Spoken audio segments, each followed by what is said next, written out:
¿Qué tal amigos? Mi nombre es Ricardo Vázquez Punce y estamos en La Terraza de RBK. Hoy día tenemos un gran programa. Están con nosotros dos damas, dos candidatas al Congreso. Juliana Calambrogio, el número 12 por Renovación Popular, y Rosángela Barbarán con el número 8 por Fuerza Popular. Bienvenidas al programa. Muchas gracias, Ricardo, gracias por la invitación, gracias por estar aquí, ¿no? Y aquí dispuestas a conversar contigo. Gracias, Ricardo, por el espacio que nos permites, ¿no? Para que más personas puedan conocer nuestra propuesta. Muy bien, empecemos entonces. Rosángela, tú eres una chica que tiene ¿cuántos años? 26. 26. Postulaste al Congreso hace un año también. Sí, en el 2020. Sí, sí, Como sí. medida de emergencia fue. Y esa digamos, experiencia, ¿de qué te sirvió para esta campaña que es mucho más, digamos, fuerte, mucho más potente, puesto que es una campaña no congresal, sino es congresal y presidencial? En realidad muchísimo, porque al ser una campaña supuestamente en el 2020 era típica, porque estábamos frente a un cierre del Congreso que no se venía a venir, y entonces después tuvimos que estar como candidatos, y nunca nos imaginamos que en medio de una pandemia también tengamos que ser candidatos. La situación es compleja, pero más complicado es para los jóvenes que no tenemos muchos recursos, por ejemplo, para hacer frente a una campaña política. Y sin embargo, a mí me ayudó que en la campaña anterior yo haya podido desenvolverme de tal manera que a la gente le guste la propuesta antes que, no sé, pues no, el gasto que demande una campaña. Y eso me ayudó esta campaña para estar mucho más tranquila y saber qué cosas tengo que hacer, qué cosas mejorar, qué cosas no hacer. Y creo que, bueno, aquí estamos dando la batalla todavía. ¿Y qué tenías que, por ejemplo, primero, cuál era la propuesta tuya básica y qué era lo que tenías que mejorar y qué es lo que tenías que cambiar? Mira, básicamente tú te das cuenta que la gente lo que está pidiendo es una renovación política, no de edad específicamente, sino de cuadros políticos, en donde puedan tener una imagen de personas que vayan al Congreso de la República, pero a cumplir lo que están diciendo en la campaña. Y además que se acuerden de las personas que los ponen en el Congreso de la República, porque no es que un congresista se mete o llega ahí de gratis, ¿no? Sino que hay personas que te apoyan y que finalmente son las que te ponen en el cargo. Y yo creo que eso es lo que le gusta a la gente, porque no me ve trabajando de ahora en la campaña, sino desde hace mucho tiempo, ¿no? Entonces son personas que yo visito porque lo he hecho antes también. Y en esta campaña lo interesante es que las redes sociales han jugado para muchos a favor, ¿no? Para otros en contra. Ya vemos ahí el Partido Morado. Miren, los reyes de las redes finalmente terminaron ahí. Pero bueno, son experiencias bonitas que nos permiten también que nuestra propuesta sea real y que llegue a donde no podemos. Antes de pasar con Juliana, una repregunta. Si me podrías definir en una palabra o en dos palabras, ¿cuál es tu propuesta principal de campaña? Bueno, lo primero que voy a llegar yo al Congreso de la República es para apoyar la reactivación de la economía familiar. O sea, esta pandemia no solo ha perjudicado la salud de los peruanos, sino también sus bolsillos. Y nos hemos acostumbrado a vivir en un país con 80% de informalidad, ¿no? Bueno, dímelo a mí. O sea, todos creemos que 80% de informalidad, bueno, es lo que hay. No, no es lo que hay, es lo que tenemos que corregir. Basta de ir a atacar al informar. Lo que tenemos que es construir formalidad. O sea, todo al revés. Tú construyes formalidad, le das exoneraciones a los informales y ellos van a querer, ¿no? Hacerse formales porque van a tener beneficios. Así que eso es lo primero. Ok, perfecto, muchas gracias. Juliana, tú eres profesora universitaria. Actualmente sí. ¿Qué enseñas y en dónde? Mira, yo estudié en la Universidad de Piura, en Ciencias de la Educación, soy licenciada en la especialidad de Matemática y Física. Sin embargo, he desempeñado distintos... ¿Matemática y física? Sí, matemática y física para secundaria. He desempeñado distintos cargos a lo largo de estos 20 años que tengo ya en el sector de educación y actualmente soy docente universitaria en la Universidad San Martín de Porres. Enseño estrategias del aprendizaje e historia comparada en la Facultad de Derecho. He visto, digamos, he seguido tu campaña y será porque estás familiarizada con la educación, que he visto una propuesta tuya que tiene que ver con que los padres de familia intervengan en la currícula escolar, intervengan, digamos, en el proceso de enseñanza de los hijos. ¿Cómo, digamos, desarrollas esa propuesta Y te pregunto si eso ya no está, digamos, vigente. A ver, te comento. Lo que pasa es que no solamente es la intervención en el currículum, es la intervención en la confección de la política pública educativa en general. En general. No solo es el currículum. Eso no existe ahora. No existe, pero está en la ley. La Ley General de Educación determina y manda que la comunidad educativa sea consultada para la elaboración de la política pública educativa. La comunidad educativa la conforman los profesores, el personal administrativo y los padres de familia. Y sin embargo, a día de hoy, el Ministerio de Educación no ha implementado un mecanismo de consulta democrático y transparente para que los padres de familia podamos dar una voz y una colaboración y también validar lo que el Ministerio propone en cuanto a la política pública educativa. Es por eso que en el año 2017 yo encabecé, junto con un grupo de amigos, la demanda de acción popular contra el enfoque de género porque estaba ideologizado. Tiene hoy por hoy ideología de género dentro. ¿Y qué demandábamos? Demandábamos que no se le consultó a los padres de familia. Además, está comprobado en el archivo fiscal que no hubo esa consulta previa y tiene que darse. ¿Y qué pasó con esa demanda? La ganamos en primera instancia porque se demostró que no había consulta previa. Perdimos en la última instancia en la Suprema porque se terminó distorsionando, sobre todo la defensa del Estado, lo que pretendió, al final lo que cogieron los jueces es que nosotros estábamos discriminando a un sector de la población y se desconfiguró el sentir de la demanda. El sentir de la demanda era, por favor, consúltenos a los padres de familia. Si no nos han consultado, entonces es inconstitucional, porque estás violando. ¿A ti te parece que entonces la Suprema discriminó a los padres de familia, digamos, para darle la vuelta al discriminó, falló en contra y además pasó algo muy interesante, ¿eh? Terminaron siendo 3 o 4 jueces dirimentes distintos y además muchos de ellos directamente relacionados a JUSDEM, que es una organización dentro del Poder Judicial que da a los jueces la capacitación en género. Entonces, claro, esto ya no te da por lo menos imparcialidad dentro de este contexto judicial en el que se vivió hace 2 años, ¿no? Sin embargo, como te venía explicando, creo que es momento de que esto, bueno, perdimos en las Cortes, pero se puede hacer, porque está la ley. Entonces, yo voy al Congreso para plantear esto, para plantear que consulten a los padres de familia.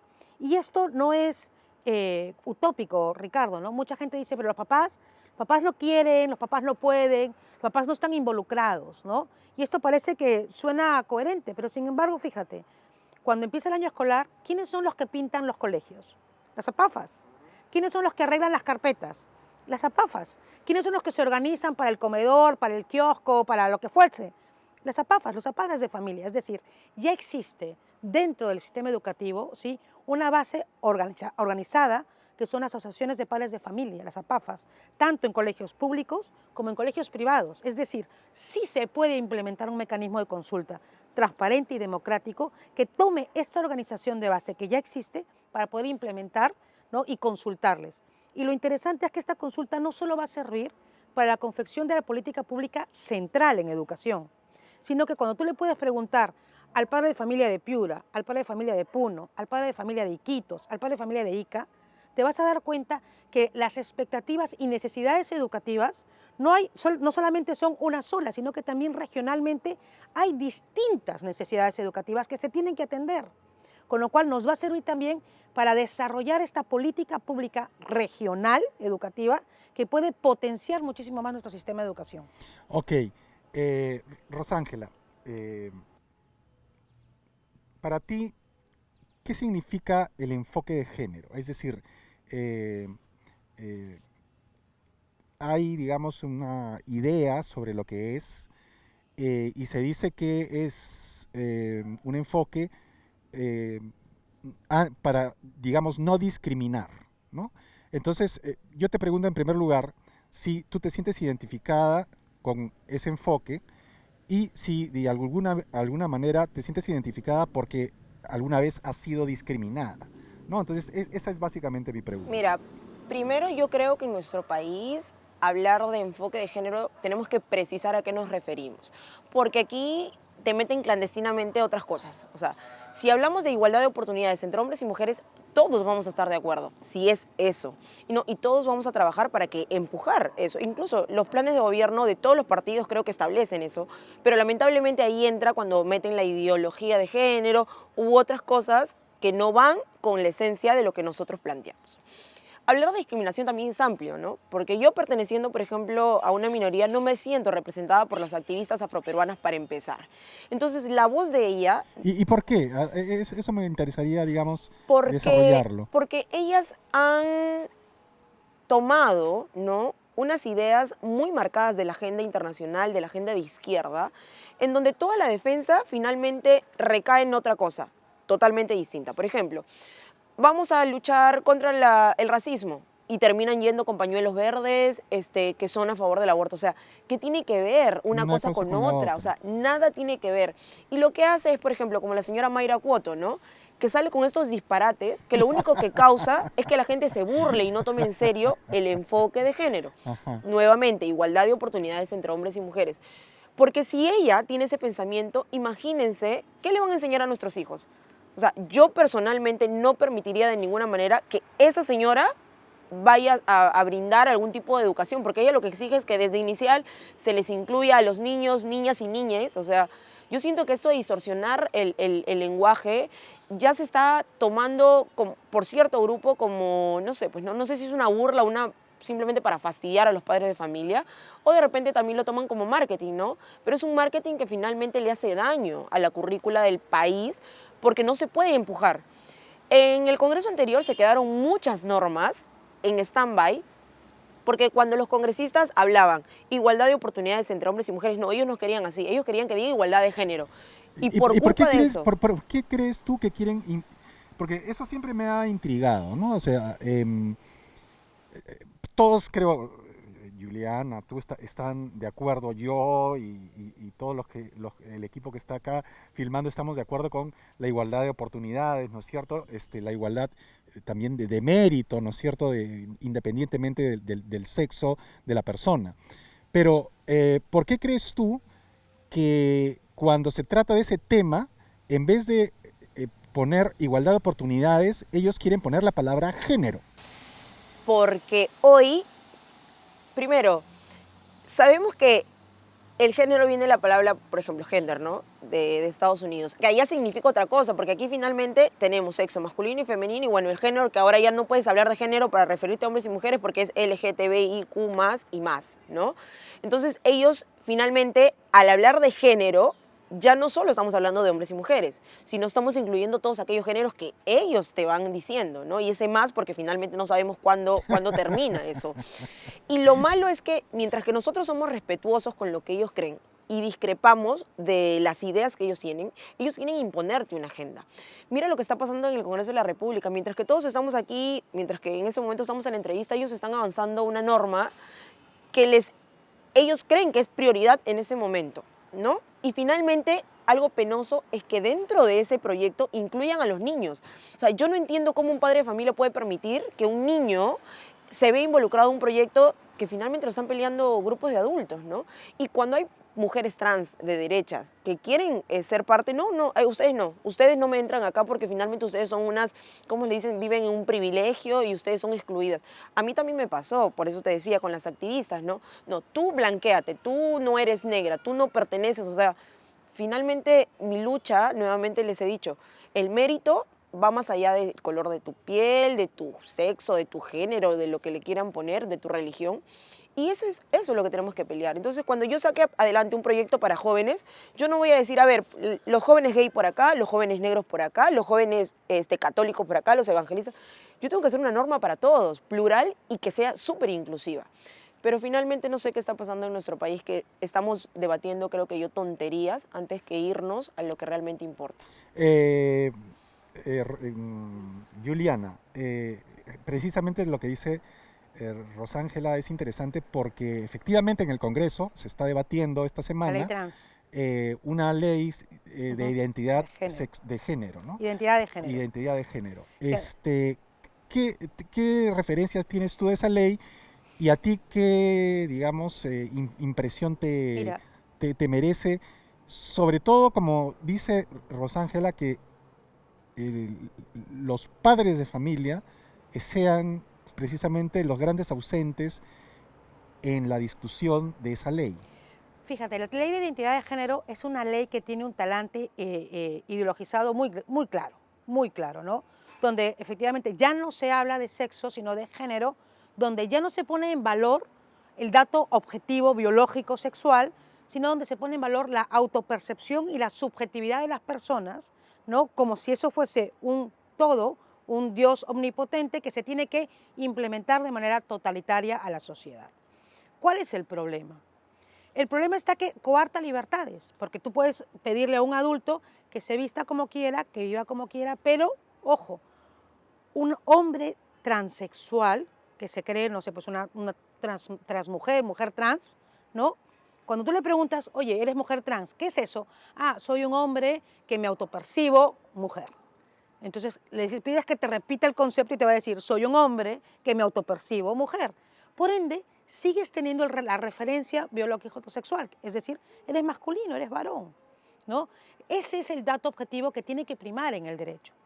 El tema de la ley de identidad de género además trae a colación un concepto que es mucho más ideologizado, que es la expresión de género, donde, ¿no?, pone en valor esta autopercepción por sobre todas las cosas. Y si yo quiero ser, como lo hay, ¿no?, ya no quiero ser humano, sino transespecie, que es un género que existe, bueno, pues me implanto, me pongo, me maquillo, me tatúo.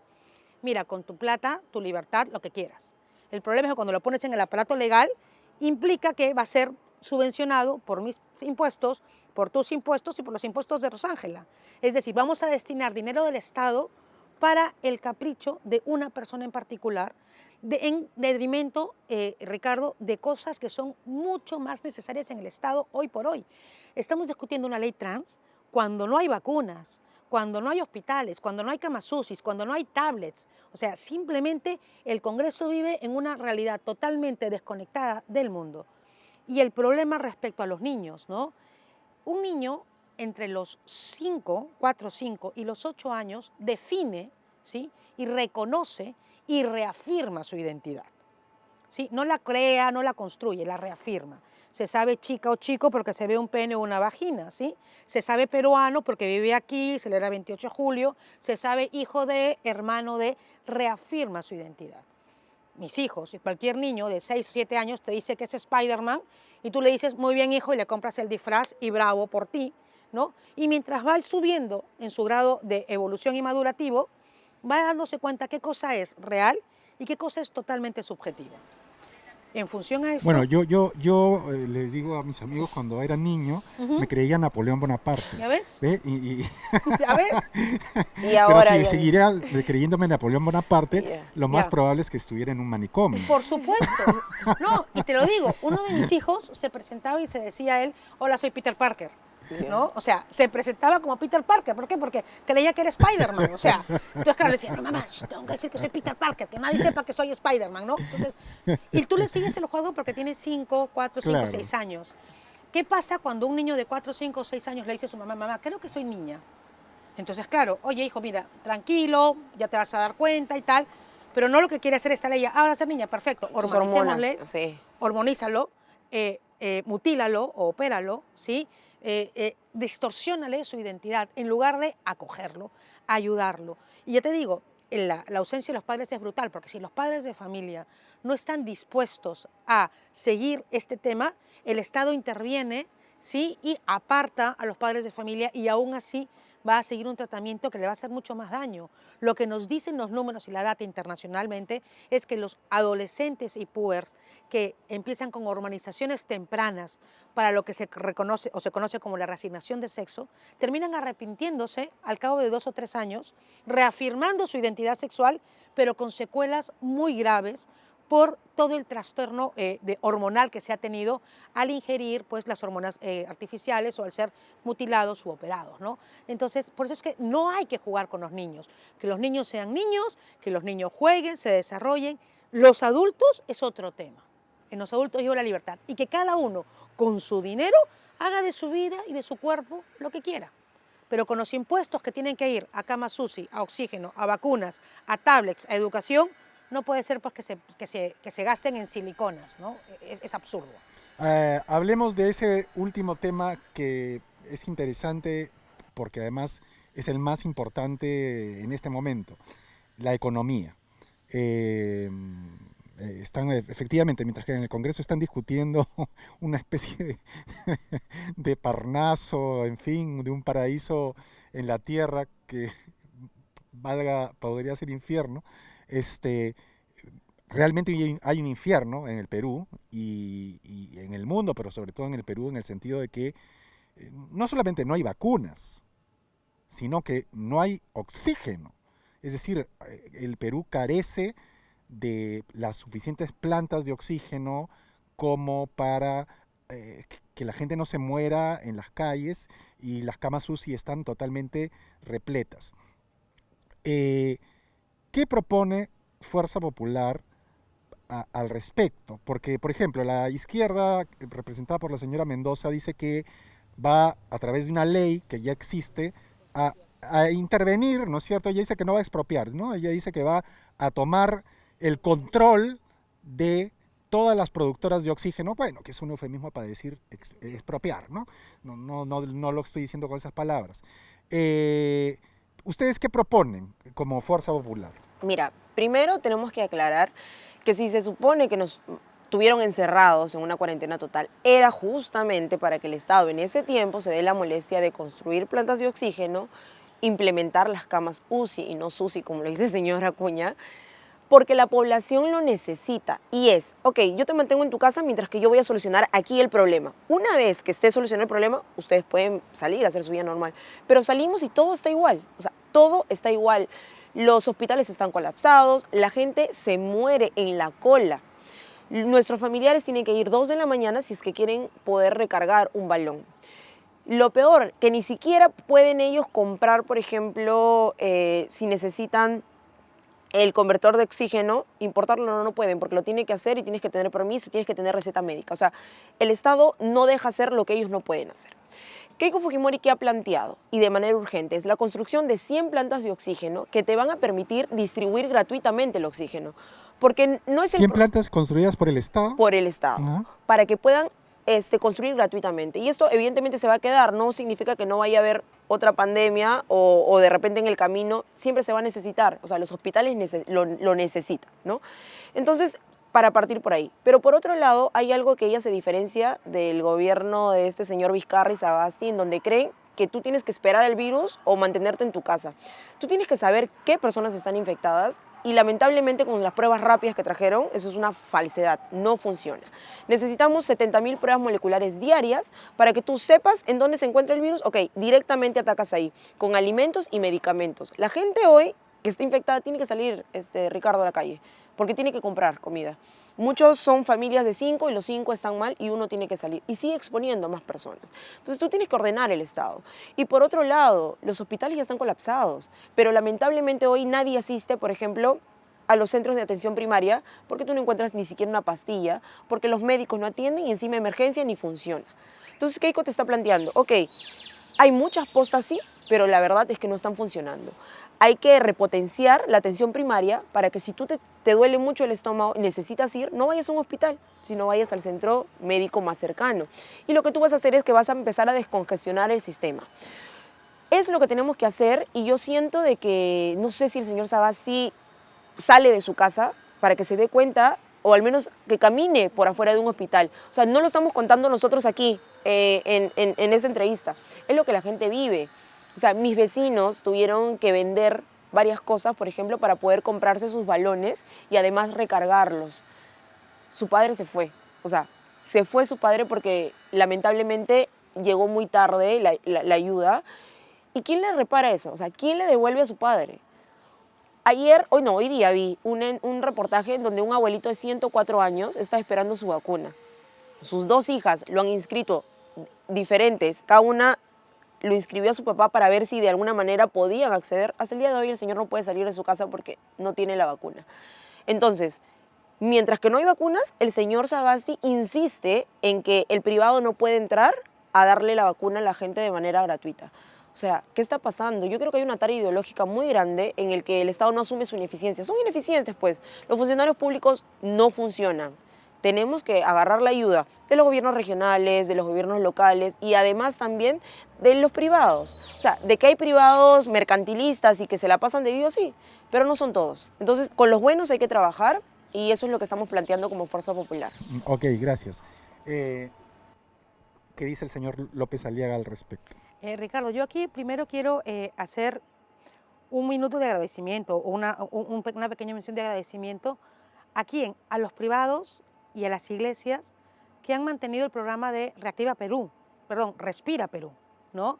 La Iglesia Católica junto con gremios empresariales han colocado fábricas de oxígeno, han importado, ¿sí?, estos compresores de oxígeno portátiles, estos respiradores portátiles.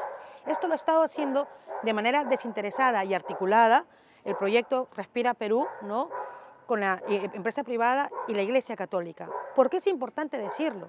Porque efectivamente en este año y pico que tenemos de pandemia, el Estado ha estado más ausente que nunca. Se han dedicado ¿a qué? A tener compras sobrevaloradas, llenas de corrupción, llenarse los bolsillos unos cuantos, traer vacunas VIP para un escándalo de la CONACYT para algunos funcionarios del Estado mientras se morían, ¿sí?, los médicos de primera línea, los bomberos, los policías, ¿no?, las Fuerzas Armadas. Entonces, simplemente clama al cielo la ineficiencia. Rafael López Aliaga y Renovación Popular creemos que es indispensable, efectivamente, la reapertura de las postas médicas. Actualmente todavía hay 30 postas médicas que no están atendiendo y se necesitan aperturarse todas las postas médicas. Pero para eso tenemos que potenciarlas. Y esta es una de las medidas que tenemos para los 100 primeros días de gobierno, ¿sí? El poder dotar a las postas médicas de las medicinas necesarias y también regresar al médico de cabecera para que se atiendan todas estas complicaciones médicas menores dentro de las postas médicas. Yo llevé mi 9º embarazo en pandemia y no podía ir a los controles, ¿no?, propios del embarazo. ¿Por qué? Porque no te recibían. Mi hija, ¿no?, se fracturó el brazo, el húmero, y no podía llevarla al traumatólogo. ¿Por qué? Porque no la atendían. ¿Y cómo hiciste? Tuvimos que hablar por teléfono con un amigo que nos dijo que había que ponerle un cabestrillo, que el húmero se soldaba solo, pero había que inmovilizarlo, y 3 semanas, y la medicación para el dolor, y cuidarla en casa. ¿Y tú diste a luz como...? No, yo sí al final di a luz porque yo daba luz en octubre, pero me refiero a que desde marzo, abril, mayo, junio, julio, sin atención médica primaria, ¿no? Entonces, claro, es mi 9º embarazo, con lo cual yo ya conozco exactamente cuál es el proceso de gestación. Pero, sin embargo, el año pasado las muertes de mujeres por complicaciones del parto se han aumentado en 40%. Y eso es simplemente indolente. ¿Por qué? Porque no se han aperturado. Entonces creemos desde Renovación Popular que es importante la apertura de las postas médicas con personal médico, con medicamentos y además también la focalización, ¿sí?, a través de las pruebas moleculares, la focalización temprana de las familias contagiadas. Y con la logística de las Fuerzas Armadas poder acercarnos y darles esa canasta básica, ¿sí?, esos medicamentos durante 14 o 21 días, dependiendo del núcleo familiar y la evolución de la pandemia, para que efectivamente no salgan. Eso se llama cuarentena focalizada. Atacas donde está el virus y no se sigue propagando como hasta ahora, ¿no?, que simplemente es imposible que tengamos más de 100.000 peruanos muertos, ¿sí?, y unos cuantos vacunados y un Estado ineficiente que no deja que el privado trabaje, que no deja que el privado entre, que no deja que el privado vacune a sus empleados, que no deja que las AFPs traigan las vacunas, como lo hemos planteado nosotros, y puedan vacunarse, sí, los afiliados en el sector del fondo de pensiones. Simplemente, ¿por qué? Porque hay un sesgo ideológico marcado. Bueno, nos queda apenas un minuto. Yo le pido a cada una en ese minuto que me diga qué las diferencia a una de la otra en Renovación Popular y en Fuerza Popular, porque veo que además el nombre en la competencia hay muchas coincidencias. Gracias a Dios. A ver, Rosa. Bueno, en realidad creo que con ella, o sea, le escucho, ya le he escuchado anteriormente, y siempre tiene un tinte muy respetuoso, ¿no? Además es mamá, yo también soy mamá, y eso de repente nos hace mucho más cercanas a que uno pueda entender y tener mucho más empatía. Pero creo que la diferencia es más con el señor López Aliaga, que a veces no mide o siento que tiene un despropósito con la opinión que él tiene, ¿no? Entonces yo siento que sí, los radicalismos, venga de izquierda o de derecha, son complejos, ¿no? Pero finalmente quienes estamos postulando al Congreso somos nosotras y yo creo que vamos a tener muchísimas coincidencias más allá de... Finalmente la gente va a determinar quiénes vayan a ser sus candidatos. Sí me gusta que hoy los jóvenes, por ejemplo, entiendan ya qué significa ser de izquierda, qué significa ser de derecha, cuáles son las propuestas que ambos tienen y en qué punto es donde yo quiero estar. Entonces yo como candidata número 8 de Fuerza Popular, lo que voy a hacer es desde el día 1 trabajar por la reactivación económica, y lo que dice nuestro ideario como Fuerza Popular es la defensa del modelo económico, la defensa de la vida y la lucha por la igualdad de oportunidades entre hombres y mujeres. A eso vamos, somos un partido con varios años ya de manera institucional. Las experiencias que hemos tenido nos permite hoy saber qué se debe hacer y mejor y qué cosas evidentemente no se tienen que repetir, así que espero que les guste nuestra propuesta, ¿no? Muchas gracias. amiga. Yo creo que una cuestión muy característica de Renovación Popular es la radical defensa de nuestros principios. Lamentablemente, otros partidos políticos no han tenido esta defensa de manera radical, ¿no? Y, sin embargo, cuando hemos tenido la oportunidad de blindar en los congresos pasados, ¿no? Cuestiones de vida y familia, lamentablemente no se han dado la talla estas otras bancadas. Yo creo que Renovación Popular sí tiene clarísimo desde el día 1 que somos un partido que defiende la vida, la familia, la libertad y la patria. Y que esto no lo vamos a transar con ninguno, ni con izquierdas, ni con derechas, ni con mercantilistas, ni con cosas. Simplemente vamos a defender aquello en lo que creemos y que además compartimos con todos los peruanos, con la mayoría de peruanos. Quiero decir que creo que es importante, ¿no? Y gracias, Rosángela, porque efectivamente tenemos coincidencias. Porque para hacer política hay que tender puentes que nos permitan construir y avanzar para el país. Y en este sentido creo que sí se van a poder construir puentes. Esperemos, ¿no? Llegar las dos, ¿no?